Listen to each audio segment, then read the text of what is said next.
Hello and welcome to Feast Story Swap 2026 January 1. And I am Dee, and for those of you who have not met me, my name is Durga Devi Palniswamy. You can call me Dee. I live in Melbourne, Australia. It's 10 p.m. for me right now, but I am so excited to be here to share these stories with the Story Swap storytellers for Feast this year. Now, without further ado, let's introduce our first teller. Now, our first teller is Priyanka Kar, and she's got an amazing story for us. So let's just jump straight into it. Well, I am Priyanka Kar. I am from Kolkata, which is in the eastern part of India. And I am a business communications and soft skills coach and a storytelling practitioner and a teacher of English. So, a few of these things. I'm sorry for those earphones, they keep falling off. Okay. My story for today's evening is um, will actually lead you into a lot of contemplation, self reflection. So, here I go. Once it so happened that there was a monk and a disciple who were coming back from a hermitage in a different village.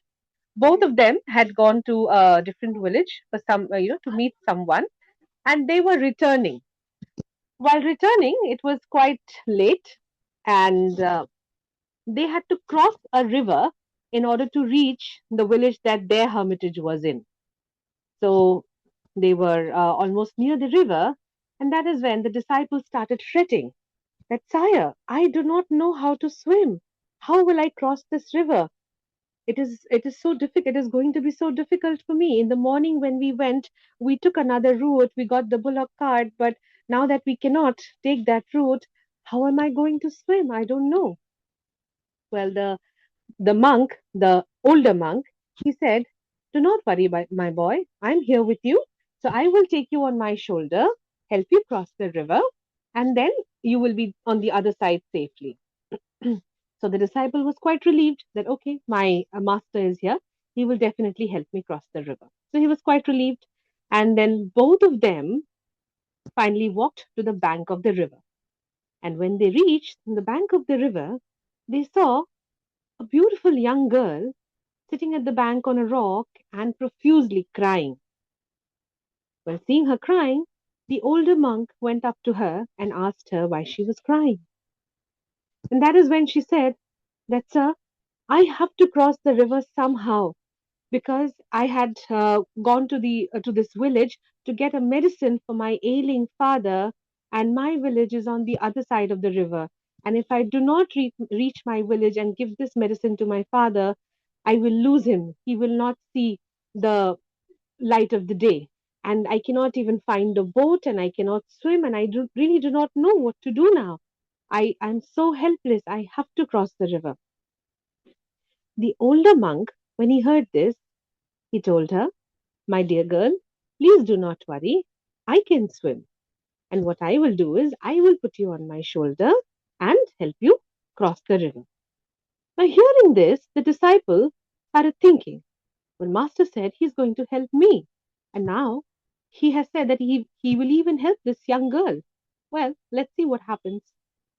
So the older monk did as he promised. He first put this girl on his shoulder, crossed the river, put her on the bank of the other side of the river, again came back, took the disciple, and also helped him cross the river. And they went their way. The girl went, she thanked the monk from all her heart, with all her gratitude. She was like really overwhelmed with the help, and she went her way. And the monk and the disciple, they finally went to their hermitage and went on with their work. The monk, he changed, he meditated, did all his chores, and he went to bed. But the younger one, the disciple, he just could not sleep. He kept on tossing and turning in his bed because there was something which he just could not accept. Finally, not being able to bear with that torture any more, he went up to his master. Seeing him, his master calmly smiled and said, "Sit, my lad, you can ask me your question." So the disciple said, "Sir, how could you do this? As monks, we are sworn into celibacy. And how could you forget touching? You actually put that lady on your shoulder and helped her cross the river. You broke the vow of celibacy. How could you do that?" To this, the monk replied, "My boy, I only did something which is the greatest duty of humankind. I helped her cross the river on my shoulder, and I put her down on the other side of the river. But I can clearly see that you have not been able to take her off your shoulder. And that is why you are here in front of me." With that, ladies and gentlemen, I end my story. Thank you. Aw, thank you for that story, Priyanka. It's a great story to help reflect and think about, how what we think about people and expectations. So thank you for opening this showcase. And for those of you who are here, this story swap showcase is the storyteller's favorite. So there was no theme, you just got the storytellers to share one of their favorites, which means we get to listen to a whole host of different genres of stories. So, next, it is my great pleasure to introduce Angela Lee. And Angela comes to us from Hong Kong. And her story is a personal story, and it's about something that happened on an airplane, on a holiday, in a travel. So, please put your hands together on Zoom for Angela Lee. Okay. Good evening, fellow members, ladies and gentlemen. My friend Clara and I went for a holiday. Clara was calm, confident, a perfect travel companion. Me, guess what? Agitated and easily irritated. This was our first trip to a faraway country, England. It was a night flight, and I was sleeping comfortably in the plane seat, heading towards the Union Jack, England. Suddenly, an anonymous voice began speaking. "Ladies and gentlemen, this is Captain speaking. We are under severe current. Please fasten your seatbelt and stay tuned. Lights off." I was nervous, and my friend Clara said to me calmly, "Angela, continue sleeping. The plane is very safe. It won't crash."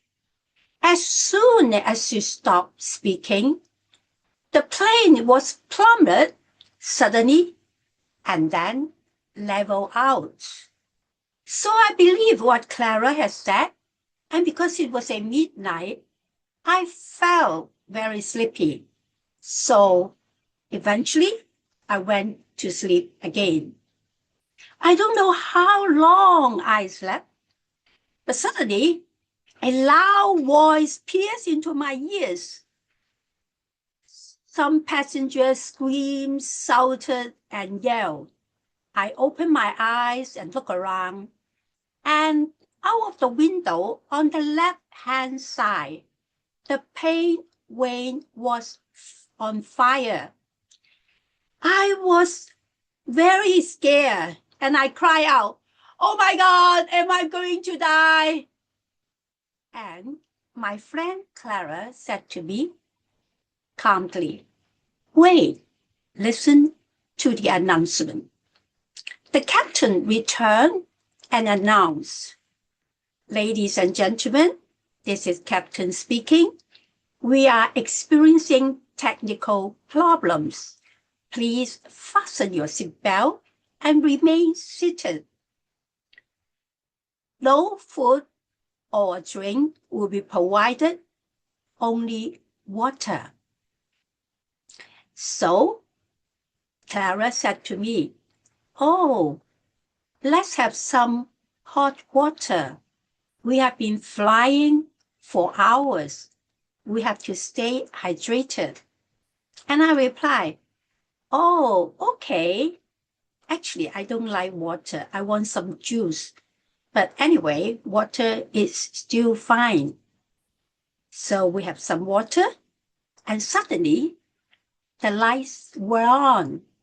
The air hostess distributed pieces of paper to all of us to write to our loved ones. Watching around, I saw some were scribbling on the paper, others sat silently, and some of them even made prayers. So the vibes was not very pleasant at that time. And at one point, I saw an old man who was walking towards the toilet, but suddenly he fell on the ground. So the air hostess announced, any doctor here? A young passenger from the second row swiftly came forward and checked his pulse. And he said, locate his bag, see whether any medicine there. Luckily, some pills were found. The old man, after drinking the pills and the water, is able to sit up and talk. This event gave me a little bit of hope. And the vibes were still not very good. And all except my best friend, Clara, who was writing something on the piece of paper. So it triggered me to write something too. I wrote, Mom, I love you. I want to be a kind person. I would like to treat people with kindness because life is unpredictable and also have many uncertainties. So I hope that my mom will receive my notes. And after that, things, times going on, just like years. And finally, the captain announced again, ladies and gentlemen, we have safely landed at Heathrow. All passengers are free to leave now. Wow, the cabin was full of congratulations and celebrations. We are all very happy to leave the plane. And Clara said to me, oh, our holiday begins. But I was still very upset, haunted by the fire on the rain, and also the scary experience. I stopped flying for almost 4 years because of this scary experience. But my friend Clara said to me, oh, it doesn't bother me at all. So, ladies and gentlemen, I hope that you won't have this scary experience like me. You have a safe trip. Thank you. Oh, Angela, thank you for sharing that story. You know, life is unexpected. It reminded me of the little story about the hot water. Have you guys heard that one? You have boiling hot water, and you put in a potato, and you put in coffee, and you put in, I think it was something else, and one kind of the egg, and one goes in soft and comes out hard. One goes in hard and comes out soft. But Oh, the coffee just changes the whole oh, flavor of the water. It yeah, reminded me yeah, of that when you were sharing that story. How beautiful. So I hope the 4 years is up and you've gone on the next flight, Angela. yeah. I will, forget about this and I will travel. But I stopped flying for a long time. Actually, after a Chinese New Year, I might think I will travel again. Oh, So, that's amazing. yeah, excuse me, I'm having my dinner. I will switch off my screen, but I will still listen to your stories. Thank you very much. Thank you so much, Angela. Thank you for that. And now we have our next storyteller, Ramendra Kumar. And I read his little blurb and I am really, really looking forward to hear your story. I'm going to leave you with the title. It's Managing Every Tumor with Humor. And without saying more, ladies and gentlemen, please put your Zoom hands together for Ramendra Kumar. I'm a writer by passion, a storyteller by obsession, a dancer by inspiration, and a perfect husband by aspiration, and finally, a cancer warrior by determination. My narrative is a deeply personal story of my torturous and tortuous cancer journey. On 30th November 2021, I was diagnosed with colon cancer, stage 3. When the verdict slammed into me, I simply cut loose. There was anger, there was angst, there was rage, there was frustration, and a few tears. Just then, I noticed the faces of the three people I loved the most in my life, my beautiful, gorgeous wife, my pretty daughter, and my handsome son. Their faces had completely crumpled. It was as if they were seeing my death in my own eyes. At that moment, I decided I couldn't do this to them.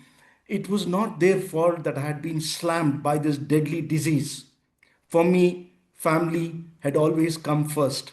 I had to rewrite my script, live it, and love it. A bit of flashback. I've had a terribly scarred childhood.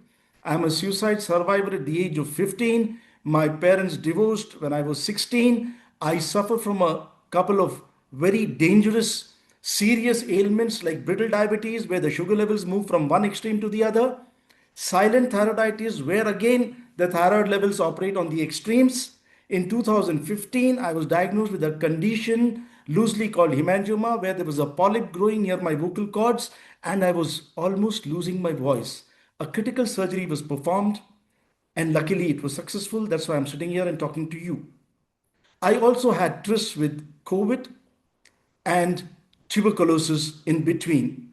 Throughout all this, I managed with my mantra of battling every tumor with humor. And now that I was facing the worst crisis in my life, I had to go back to my mantra. I simply went berserk on social media soon after my diagnosis and during the treatment. There were dance videos, parodies of my favorite actor Amitabh Bachchan's dialogues, wacky, quirky, weird messages, and funny jokes and everything else you can imagine. For 1 year, I survived 3 septic shocks. The probability of surviving one septic shock is only 30%. 3 times I knocked on the door of death and walked back to the kingdom of the living. I endured 4 major surgeries, 10 rounds of chemo, 5 rounds of radiation, and I was in the ICU for 40 days. And how did I manage all this? With the incredible support of my amazing, awesome family throughout the entire period. They never ever pressed the panic button. They never ever made me realize the kind of hell I was going through on a day to day, sometimes an hour to hour basis. And my friends, they were prayers in temples, in mosques, in gurudwaras, and churches within the country and outside. People called me a hero, a messiah. They said that they wrote columns on my fight in newspapers. A friend of my daughter, the first lady vegan to climb Mount Everest, after she summited, she thanked the Lord, thanked her parents, and prayed for my health. Now, with this kind of support, what could cancer do to me? I had to triumph, I had to be victorious, and I did fight and battle cancer. So, what are my learnings, my coping mechanisms? First and foremost is try, and these mechanisms or insights are not only for cancer, for any major crisis in life. The first is accept the situation and normalize it. Now, my large intestine has been cut off. I have been decolonized. My small intestine has been brought out, and a stoma bag has been fitted to collect the fecal matter. To my right, I have a stoma bag. To my left, I have an insulin pump to manage the brittle diabetes. With these two permanent attachments 24/7, I dance on stage. I go for storytelling sessions. I go to the gym 3 times a week. I swim 3 times a week. Then live in the present moment. Friends, in cancer, like sometimes in life, the only certainty is the uncertainty. But I don't wait for the light at the end of the tunnel. I rush forward, grab the light, make it my own, and try my best to share it with others. Invest in relationships. That's my third insight. That's your greatest treasure. You must have heard of automatic teller machine, anytime memory, anytime money card.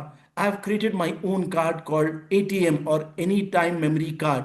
You need two four-letter words to create memories, love and time. And how do you do it? By frolicking with a pup, playing Scrabble with your daughter, cricket with your son, watching the sunset with your partner, chatting with your mom or dad about the good old days. Keep creating memories because this memory card, dear friends, is exceptional. It is special. It cannot be torn, it cannot be hacked, it cannot be lost, it cannot be broken. And irrespective of the vagaries of the stock market, its value keeps rising because it is priceless. And when you feel down and out, encash this card, live in the moment, and be happy. Then if you have to take anything seriously, take humor seriously. During my journey, during my fight, there was this doctor friend of mine who told me, Ramin, you have gone all out, but now you have to become antarmukhi. You have to internalize and build on your strengths. So I said, bro, for the last 6 months, I feel half of Bangalore has been peering into my rectum, and my rectum has got more eyeballs than the K pop dance video. How much more internalizing should I do? Then there was this age relative of Madhavi's. He's a very serious guy who believes in gravity. In fact, I feel that had he been alive at the time of Isaac Newton, he would have discovered gravity without the help of the apple. He laughs once a month, the day he gets his salary. He told Madhvi, what is Ramin doing? He's flirting with death. If he continues like this, he will die in bits and pieces. I told Madhvi, tell him, Ramin will not allow any colon cancer to put a full stop, a comma, or even a semicolon to his creativity and humor. And finally, friends, remember what I always believe in: the worst of times often bring out the best in you. Thank you.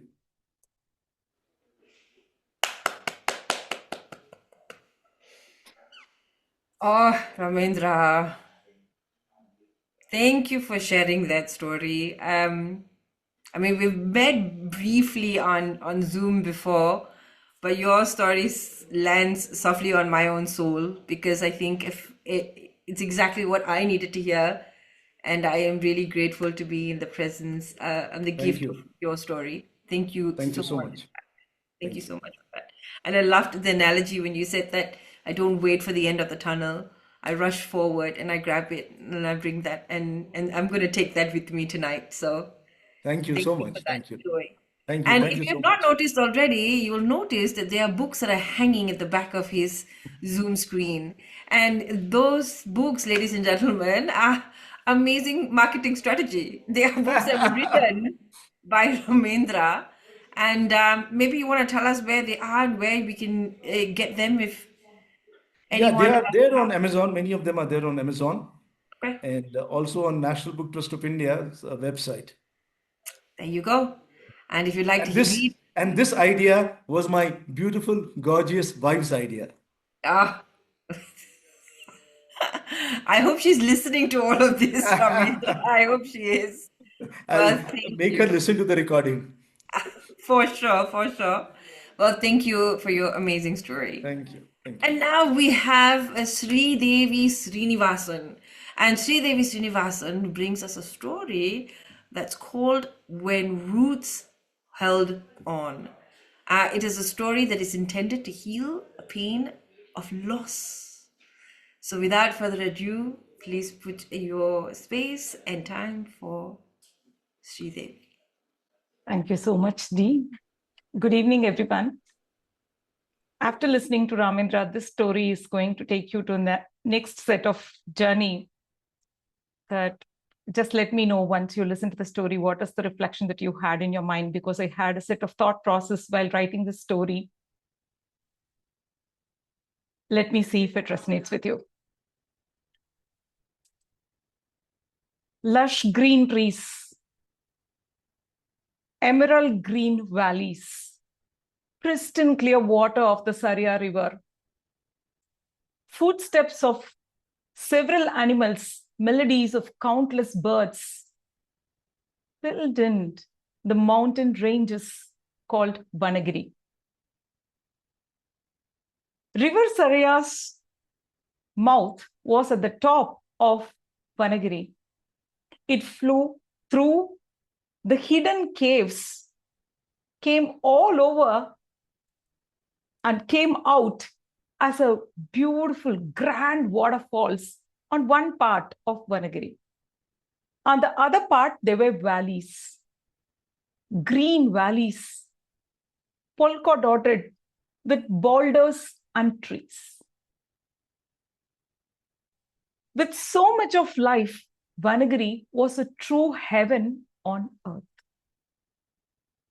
In this heaven, there were silent pals, a boulder that is at the edge of a cliff, and an oak tree just next to it.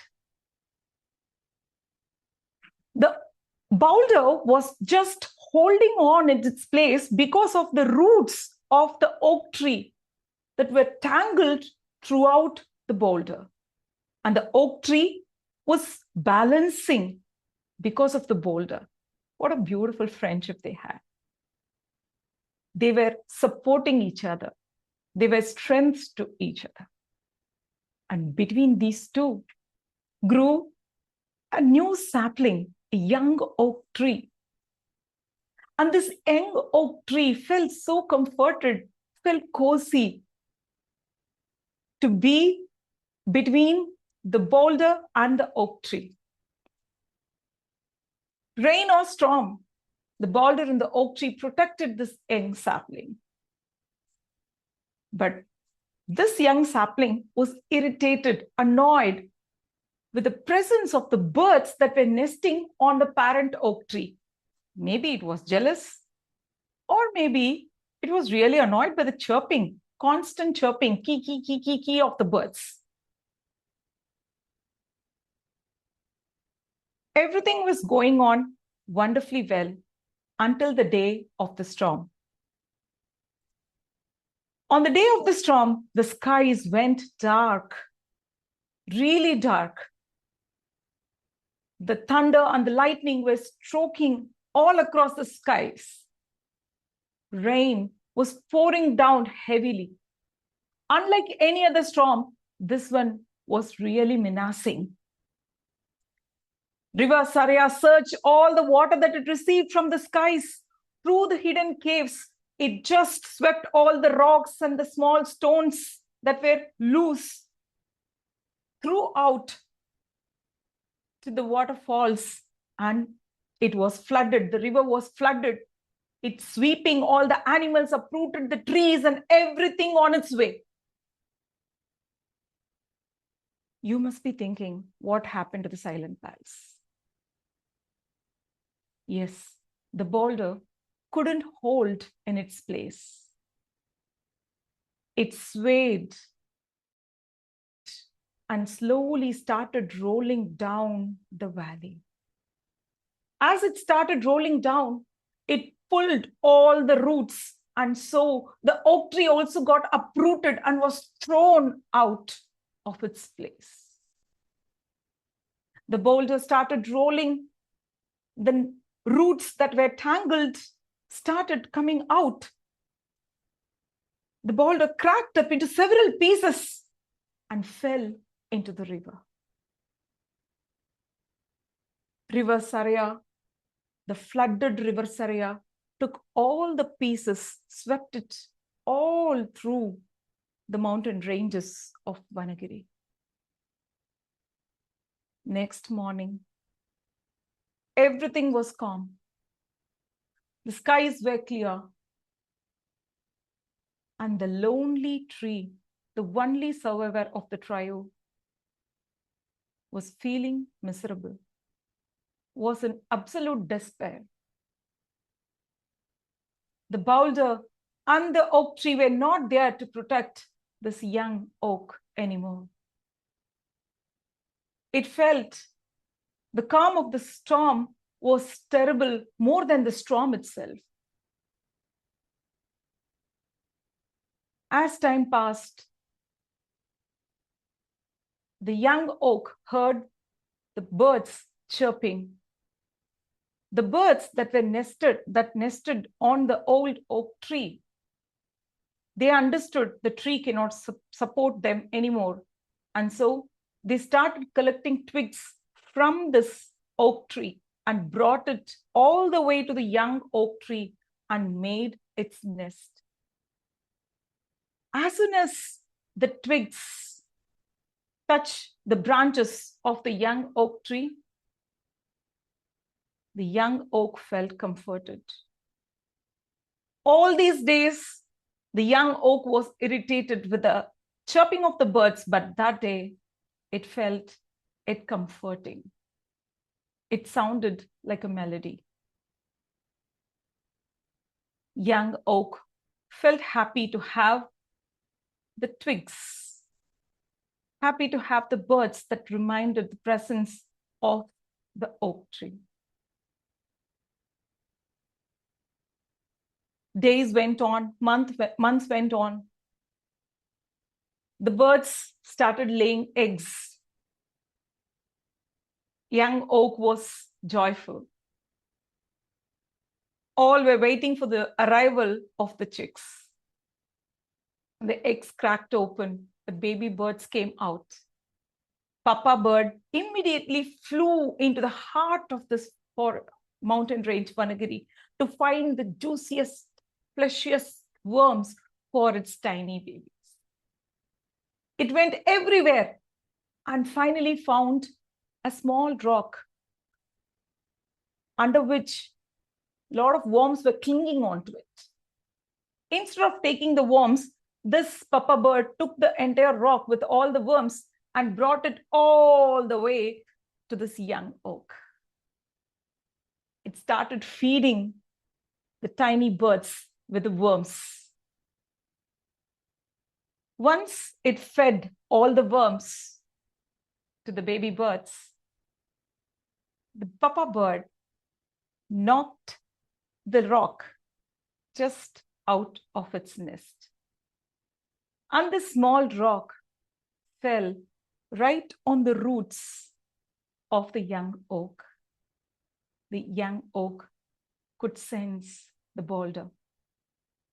This small piece of rock is a tiny part of the big boulder that was supporting, comforting this young oak. Immediately, the young oak started sending its hair of roots to surround the rock. The rock felt happy. It felt the presence of the oak tree. And they both stayed strong together once again, just like how the mama oak tree and the boulder supporting each other. Thank you.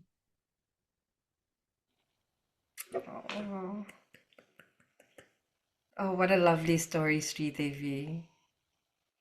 Thank you for sharing that. Thank you. And it is a great reminder to hold on and find comfort in the ones that come to us. Thank you for that. It's a lovely story. And next, my friends, we have Lalita Tilak, who is going to share one of my favorite stories. It's about the boy and the drum. So, without further ado, let's go back and listen to a folktale. And over to you, Lalita. So I'm here to lighten up your mood. And since the theme was storyteller's favorite, this is one of my favorite stories.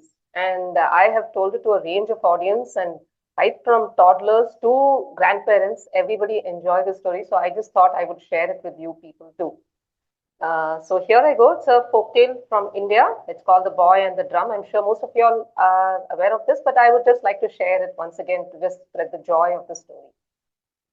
So, very long time ago in India, there lived a little boy called Raju with his mama.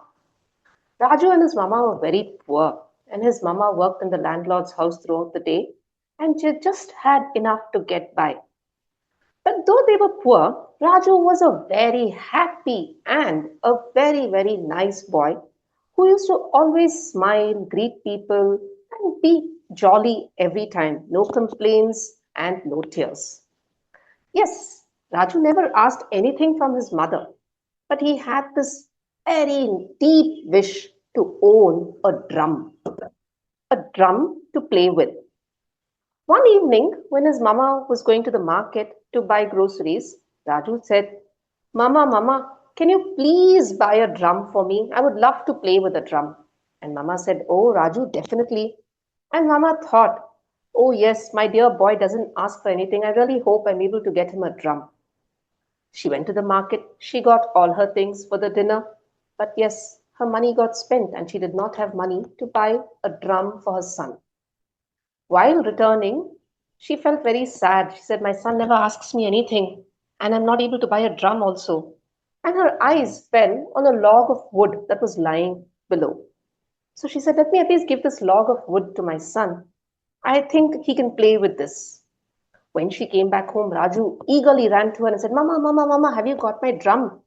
But Mama just said, Raju, I'm so sorry, I did not have money, but I've got this log of wood for you. And Raju immediately smiled and said, Amma, thank you so much. I like this log of wood. It's okay, next time you can get me a drum. And whenever Raju is happy, he starts singing. And this is how he sings. I asked for a drum. I got a log of wood. I play with my log of wood. I love my log of wood. Dum da dum. So Raju was so happily singing with his log of wood. All the children were wondering, my God, Raju seems happy with just a log of wood. And look at the way he's singing. And as he was singing and going, he heard a noise. And he saw smoke everywhere. It was old Muthu Mama who was trying to cook. But he was coughing more than cooking. You know why? Because he was trying to cook with hay, and that was what creating all the smoke. Raju asked, Muthu Mama, what happened? Why is there so much of smoke? And Muthu Mama said, Raju, you know, I'm trying to cook. I don't have firewood to cook. And I just burnt this hay and there's so much of smoke. Raju had the log of wood in his hand and he said, Muthu Mama, don't worry. Here, take this log of wood and you can make your dinner. Muthu Mama was so happy. He said, Raju, you're so kind. Wait. And Muthu Mama immediately lit the log of wood. He made nice hot chapatis and he gave a chapati to Raju. Raju smiled and said, Thank you, Muthu Mama. And Raju was happy. And when Raju is happy, what does he do? Of course, he sings. So let us sing with Raju. I asked for a drum. I got a log of wood. I gave the wood to Muthu Mama. I got a piece of chapati. Dum da dum. Oh, he was so happy holding his chapati, singing and walking. And suddenly he heard a noise. It was a little child crying. It was Sarlaka's baby. And Raju immediately went to her and asked, Sarlaka, what happened? Why is little baby crying? Sarlaka said, Raju, my baby hasn't had anything to eat. She's very hungry. Oh, is that so? And what did Raju have in his hand? Of course, the chapati. He said, Sarlaka, You can feed this chapati to your baby. Sarlaka said, Raju, you are very kind. She took the chapati and she said, wait, Raju, wait. You know, Sarlaka makes these amazing mud pots. So she said, Raju, you've given me this chapati. I would like to gift you this mud pot.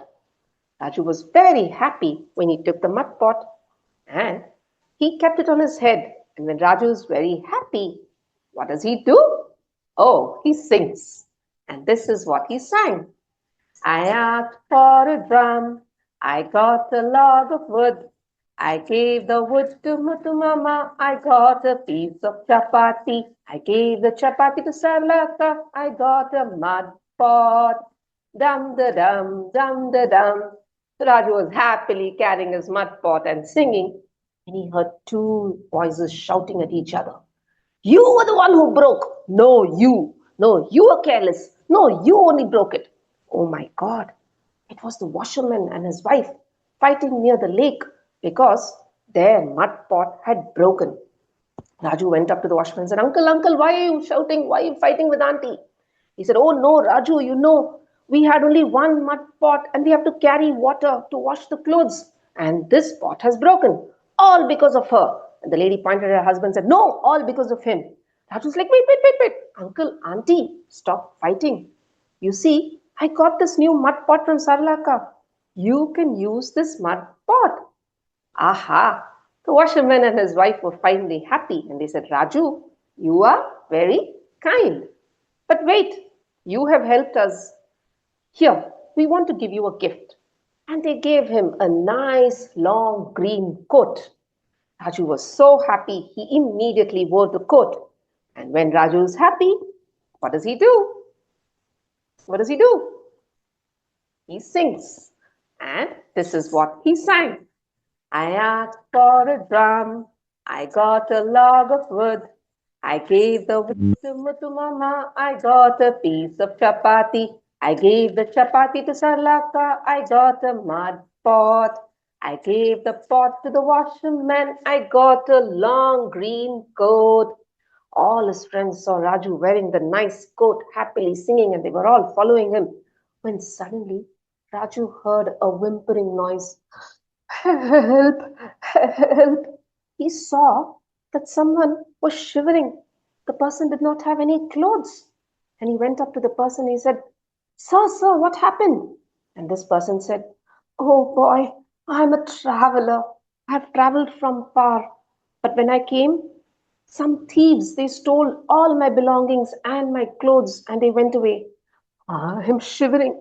I'm really feeling cold. Raju said, wait. And what does Raju do? Of course, he removes his green coat and he gives it to the traveler. The traveler wore the coat. He felt warm and he said, Boy, you're very kind. Wait. Here, take my horse. He had a nice white horse. I don't have any use for this anymore. I will be staying back here. You can keep this because you saved my life. Raju was thrilled. He now had a real nice white horse and he was very happy. When Raju is happy, what does he do? Of course, he sings. And this is what he sang. I asked for a drum. I got a log of wood.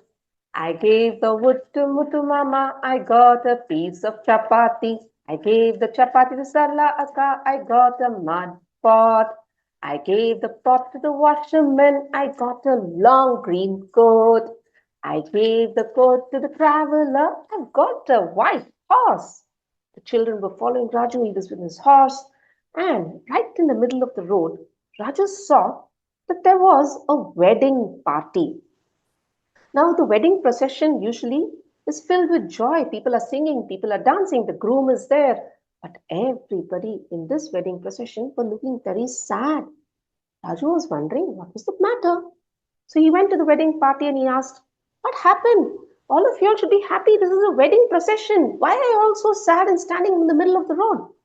They said, Oh, the bridegroom, he has to get onto a horse to reach the bride's house and get married to her. But the person who has to get the horse has not yet reached. We don't have a horse. How can the wedding procession take place without a horse? Raju had a white horse with him and he said, Oh, is that so?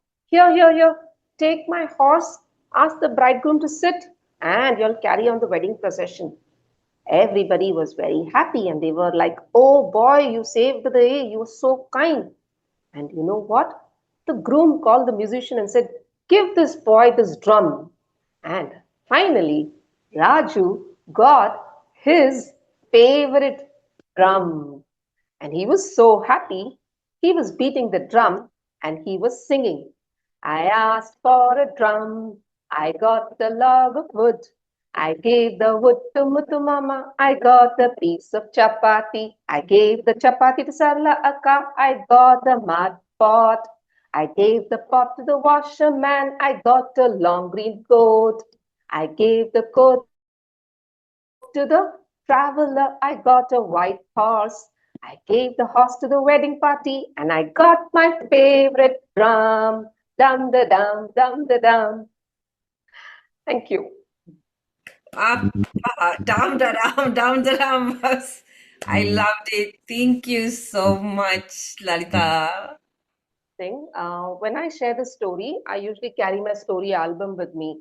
And these pictures I've taken from Storyweaver. So the story is there in Storyweaver platform. Children, adults, grandparents, all of them just enjoy. And as I'm narrating, I just show them the visuals too. So this is Raju carrying the log of wood. Since this is an adult audience, I didn't want to do it with the album, but I'll just take you all through the album. And this is, of course, y'all can say Muthu Mama coughing. To Mama. The names were created by, okay, yours truly. And this is Sarlaka with her baby and Raju giving. So the children pick onto this story so fast that they start singing and they just don't wait for me to tell. And this is the washerman and his wife fighting and Raju giving the pot. And That's lovely. this is Raju wearing the coat and the children are following him. And this is Raju giving the coat to the traveler. And he is getting a white horse. And finally,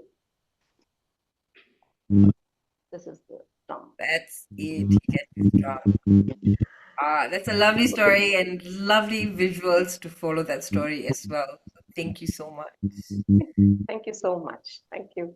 Well, I'm going to invite everybody to take a deep breath in and let it out. We're doing really well. We've got two more storytellers. And now it's my greatest joy to invite Parvati. I met Parvati in Jakarta 2 years ago, and she is going to bring a story about buying gifts for each other, and it's called The Gifts of the Magi. Ladies and gentlemen, Parvati. $1.87. That's all she had. And 60 cents were pennies.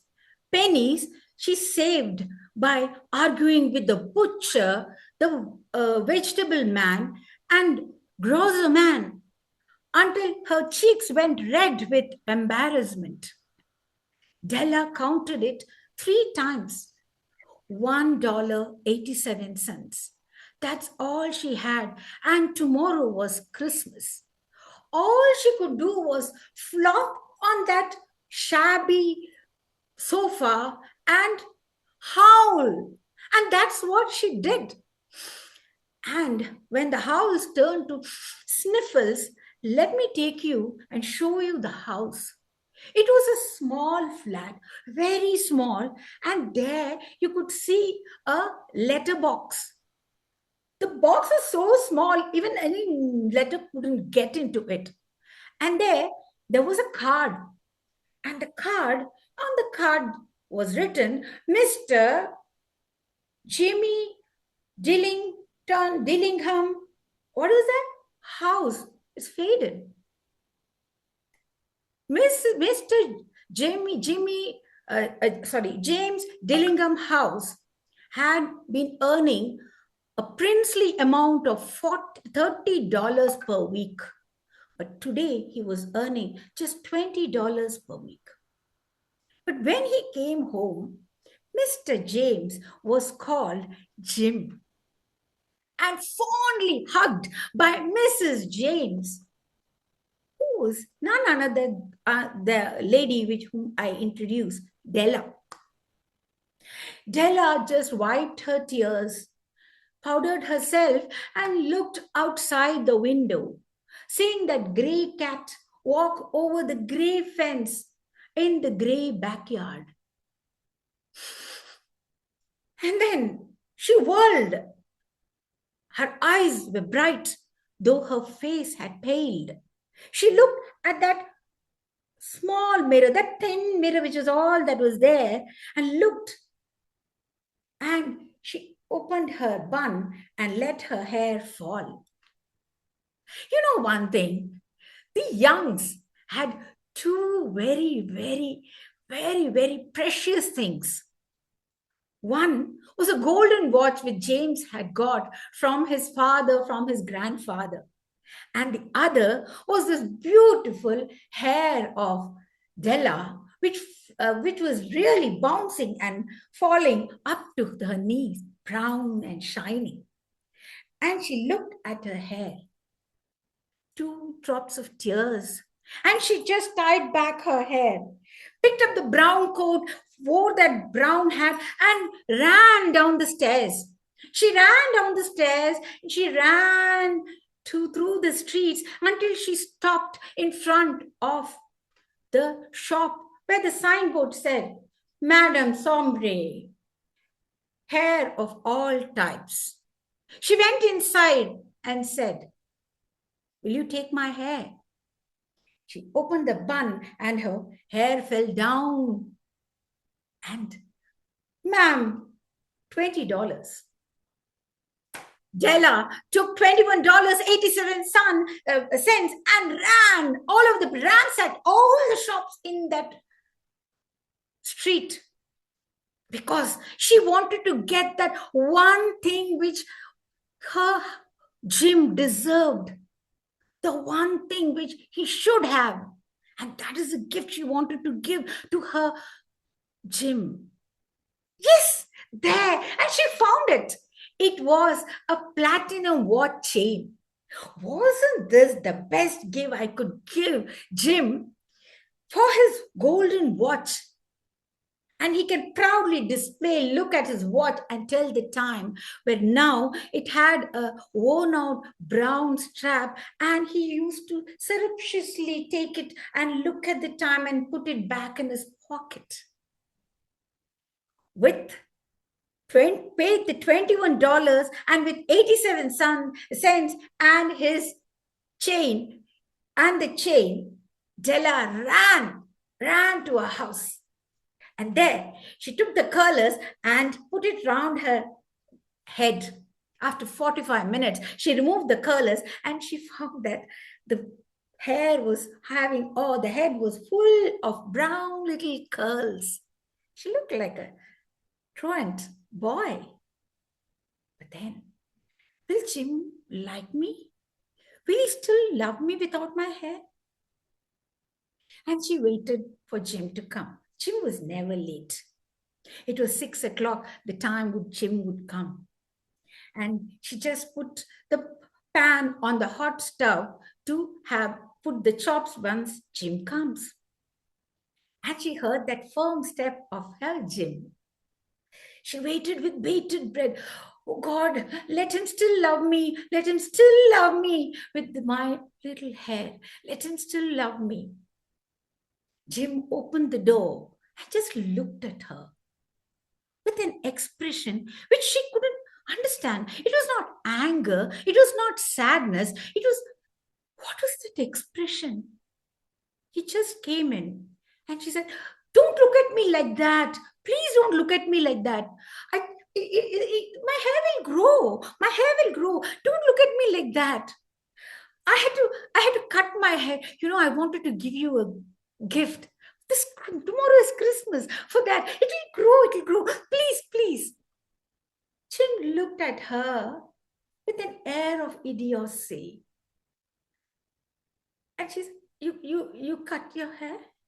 He looked around as though searching for that hair.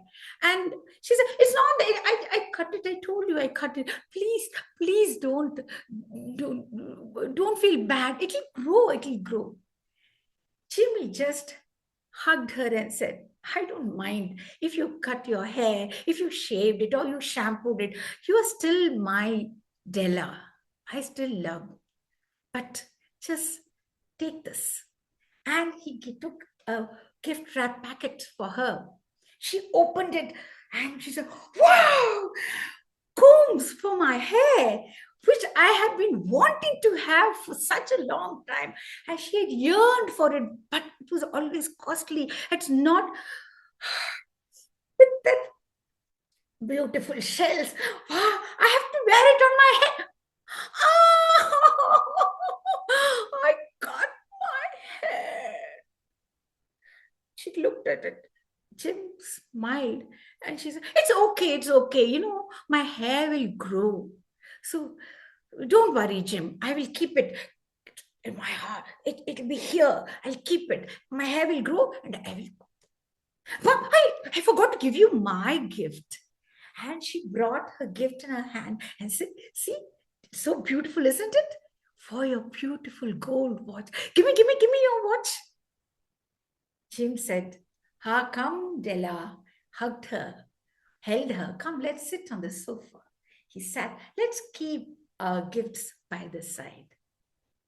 You know, Della, I just sold that watch to get you these combs.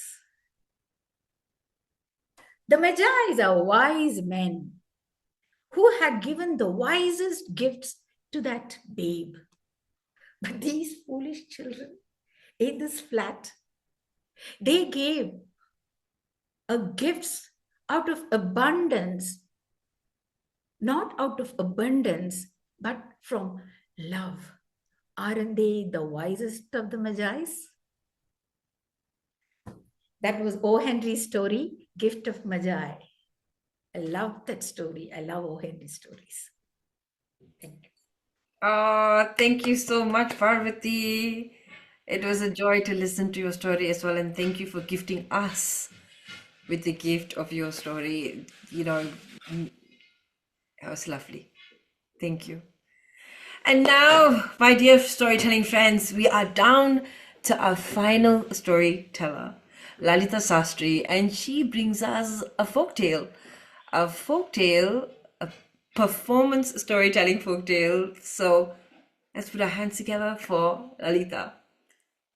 Good evening. Thank you, Dee. I am from Hyderabad. This is the first time for me at Feast. Hyderabad is a city in the state of Telangana in the southern part of India, for those who are not familiar with India. The story I bought today for you all is the story which I've heard for the first time from my grandfather. So it's a favorite. And I have told it to my younger cousins, then my children, and then a lot of children. And so it's my favorite.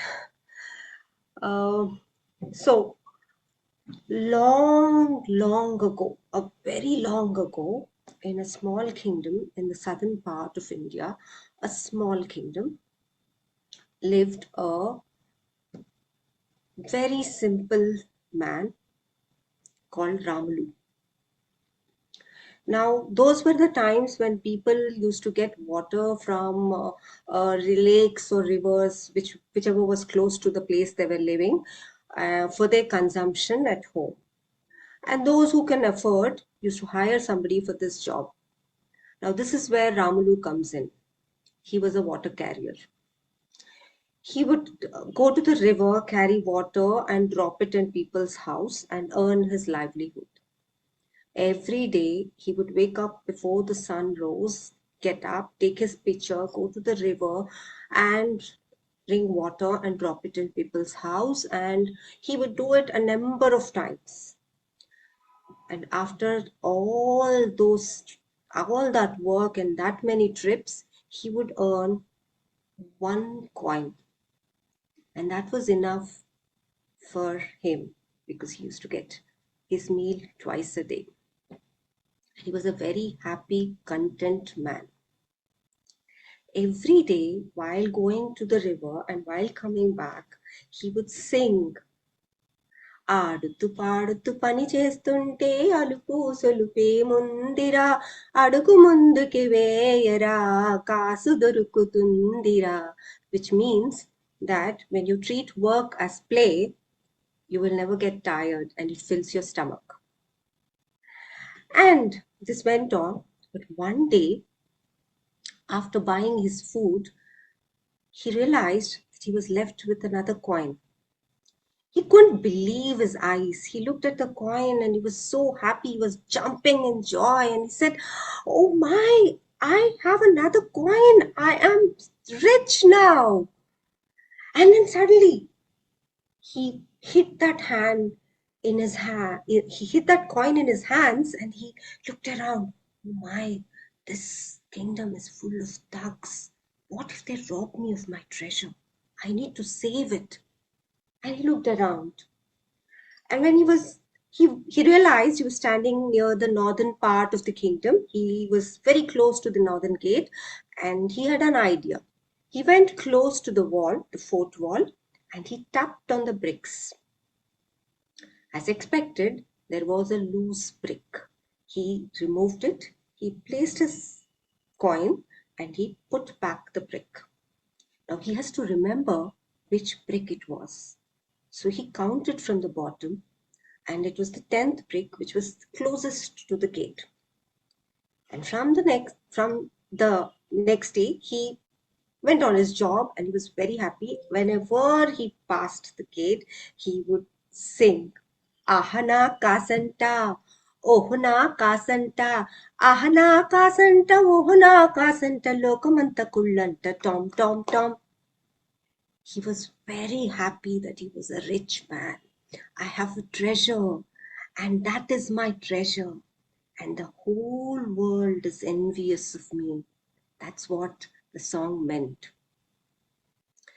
And days passed. He got married. He got married to a lady who was a water carrier. They made a small hut in the southern part of the kingdom and lived happily. One hot afternoon, one summer hot afternoon, after he finished his work, he came back home tired. He removed his turban, he was wiping his sweat, and then he heard his wife blow her nose. He looked at her surprised and he said, "How could you catch a cold in the summer?" "It's not cold, I'm crying," she said. Why on earth are you crying?" "Because there is a fair in the village and I want to go. Only if we were rich, we could have gone." "We are rich. I have treasure saved. I will quickly go and get my treasure. You get ready and we both will go to the fair," he said. And he started running very happily, very excited in that hot summer afternoon. When he was running, at that time, the king happened to be standing in the balcony of his palace.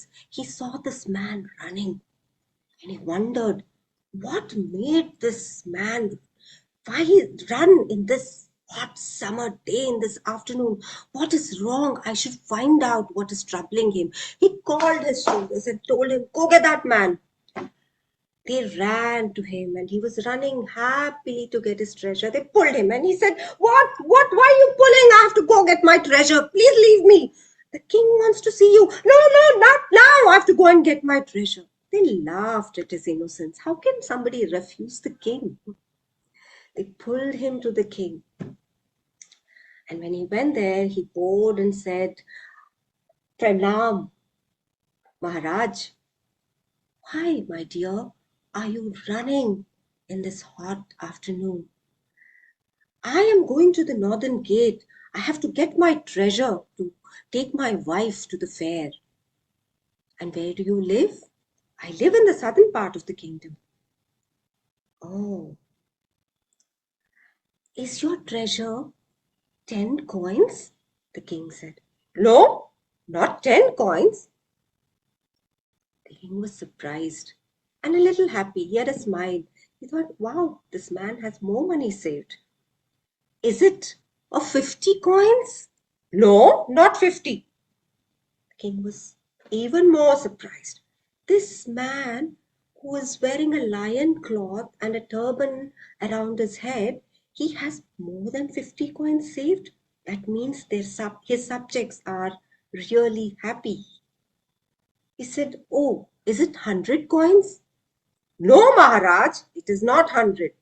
And the king was really very happy and very surprised. He said, is it 500? No, Maharaj, not 500. Now the king was shocked too. He said, how much, my dear man, is your treasure? 1 coin, Maharaj, he said with so much pride. Everybody was present there started laughing. The king was not laughing.